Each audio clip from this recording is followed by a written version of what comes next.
मुझे इस हाल में छोड़कर कहाँ जा रहे हो? वो रोते हुए अपने पति का हाथ पकड़ते हुए बोली।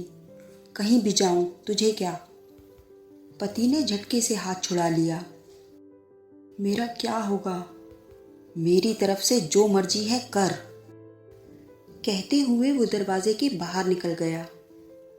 8 महीने की गर्भवती लड़की किराए के घर में अकेली थी। अब 2 साल पहले घर वालों की मर्जी के खिलाफ लव मैरिज करने के लिए भागकर दूसरे शहर आ गई थी।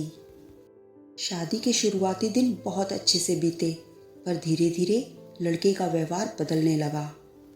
जो लड़की उसे दुनिया की सबसे खूबसूरत लड़की लगती थी, अब वही सबसे मनहूस नजर आने लगी।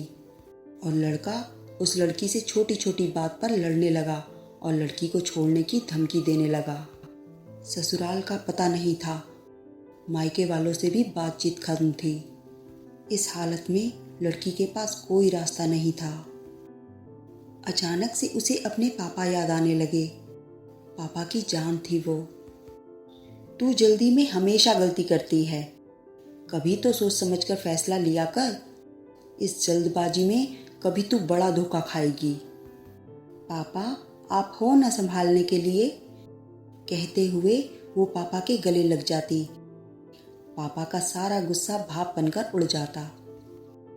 ये सोचते सोचते उसकी आंखों में आंसू और होठों पर एक फीकी सी मुस्कान तैर गई। अचानक से उसने एक फैसला लिया और उस हालत में भी पड़ोस वाली आंटी के घर गई और उनके फ़ोन से साइड में जाकर अपने पापा का नंबर मिला दिया। हेलो। आज 2 वर्षों के बाद अपने पापा की आवाज़ सुनकर उसकी रुलाई फूट पड़ी। कौन? उधर से दोबारा आवाज़ आई।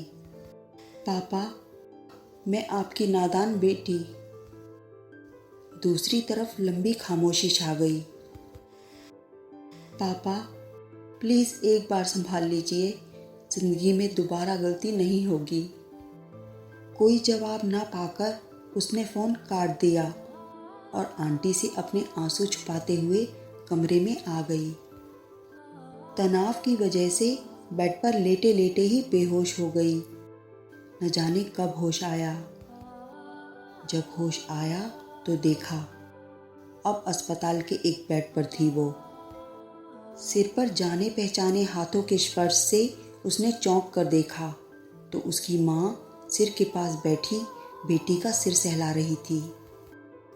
पापा भी कुर्सी से उठकर पास आ गए। पापा, रूंधे गले से बस यही शब्द निकल पाए। उसके दोनों हाथ माफ़ी मांगने की मुद्रा में जुड़ चुके थे। रो मत बेटा, मैं हूं ना, कहते हुए पापा ने उसके हाथ अपने हाथों में पकड़ लिए। 3 जोड़ी आंखों से लगातार आंसू बह रहे थे।